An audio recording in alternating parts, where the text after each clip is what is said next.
So zombies ate my neighbors any percent.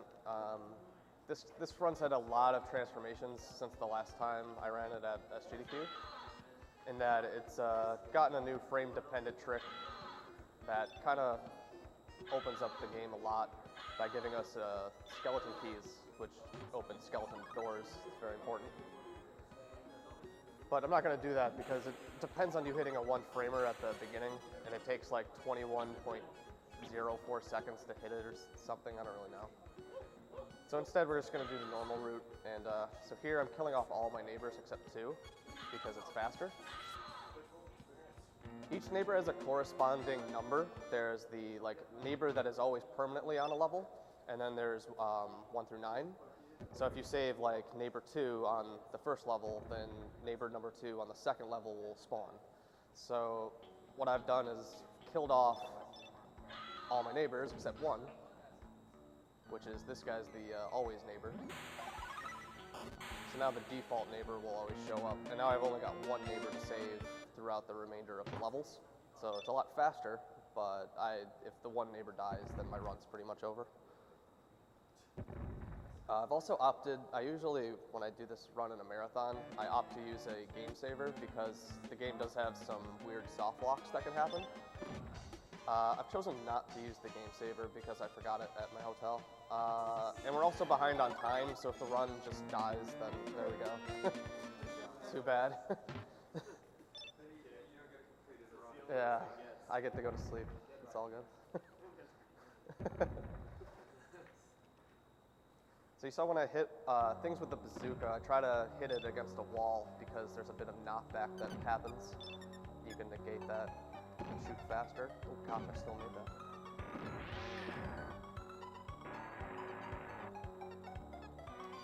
I can move diagonally, but it's actually faster just to move in straight lines. But you can manipulate the way that enemies move by holding more than one direction because they kind of move based on the way that you move. So by holding 2 directions and walking diagonally, you can sometimes trip up some zombies and stuff.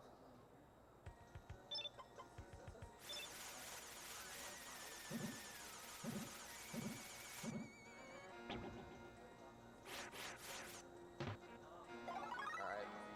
I wish there was something better. The mystery potions aren't really consistent. And you can get something called a zombification, and then you just lose control of your character, or you can become a ghost and then you can't use any of your items. So it's not that great. So in this level, I have to go out of my way to pick up some Pandora's boxes. Dude, nice, I got spooked. So there's 1.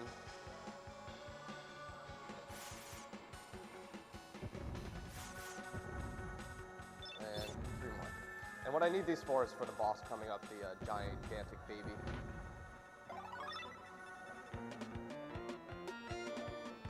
Usually, what I was talking about before with the frame-dependent skeleton key drop, you would use this key to skip this fight, and then you wouldn't have to, not this fight, but the next fight, you wouldn't have to fight the big baby pretty much. Here, I'm going to go this way just to hope I get some good stuff, and I got spooked, that's cool. But I also need this key at least.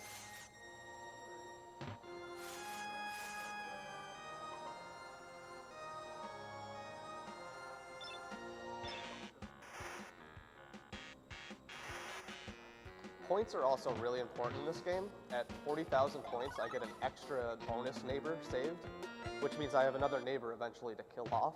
And so what I want to do is I want to time that so that it happens at level 46, because it's the most opportune area for that.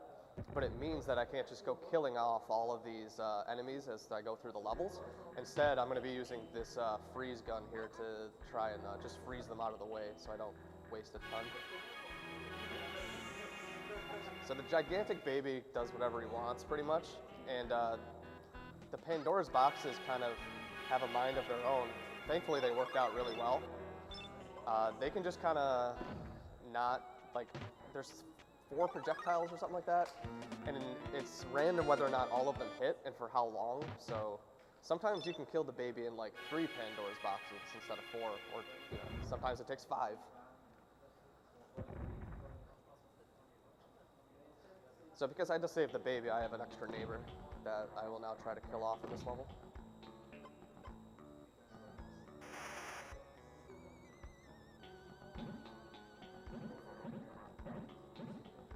Come on, there we go.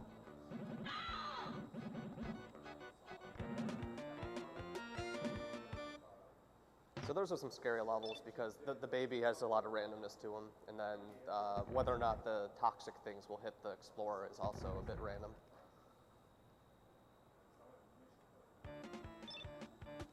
Oh.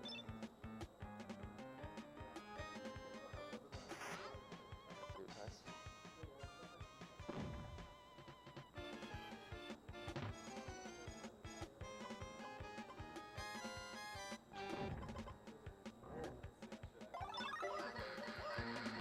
The good thing about the bazooka shots is that they fly across the entire screen until they hit something, so even if it flies off screen, it'll still break walls or kill whatever.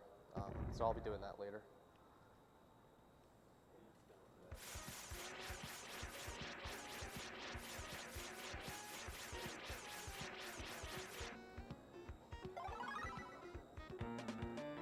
Cheerleaders are an interesting neighbor to save because when they jump up and down, they can't be hit.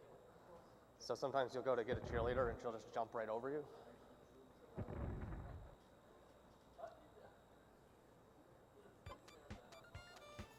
Oh, okay.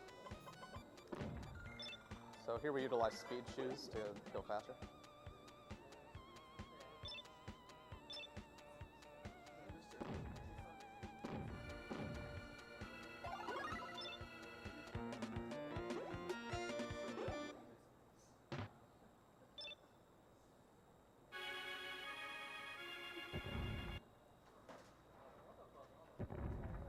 All right, Chopping Mall is a really scary level. This is one of the worst spots for zombies to spawn is coming up, basically. Oh, I missed it. So hopefully they spawn nicely. Hopefully I can hit the friggin' thing right. There we go.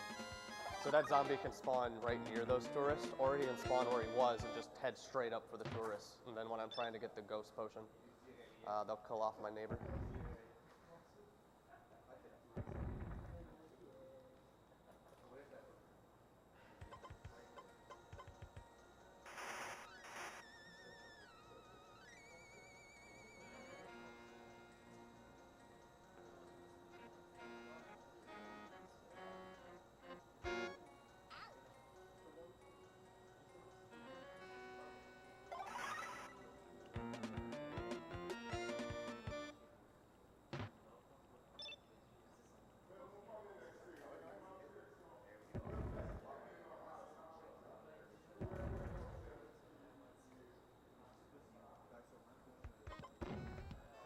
Good, that shot.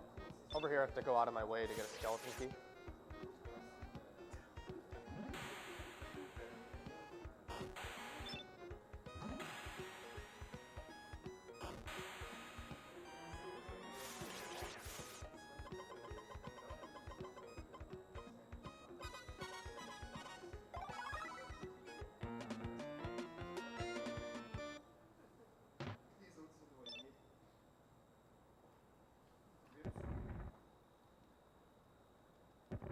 Now we deal with some ants. This is another level where we make use of the speed shoes because ants do kind of what they want.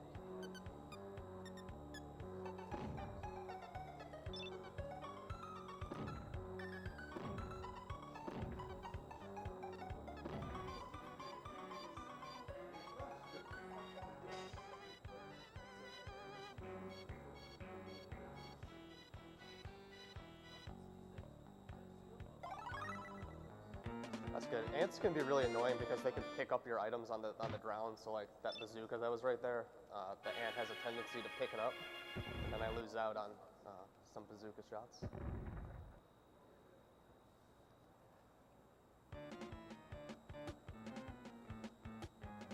This level's really simple.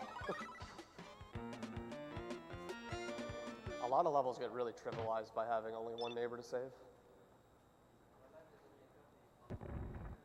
But now the terror is back in Squidmen. But actually this level gets trivialized also. When you use a ghost potion, you can't take any damage and you can't be hit, but you can also walk over water.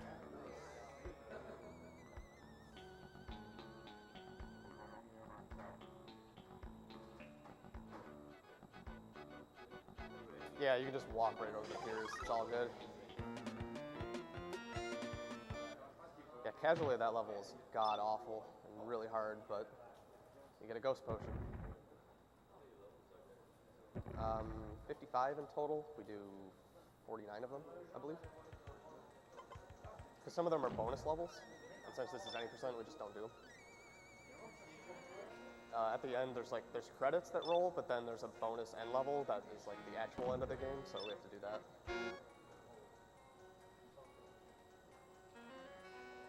They don't want it to remain a mystery who's running. Oh. Right? So here, I'm gonna try and manipulate these guys so they don't come in. He did anyways. Holy fuck!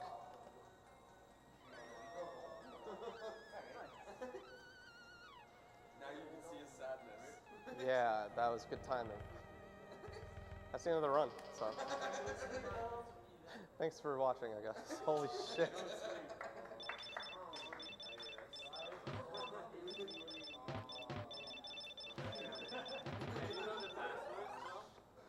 If you use a password, you don't get any of the items that you start with, so it's actually even harder to go for. Wow. Well, on the flip side, we caught up on time. So. Holy moly.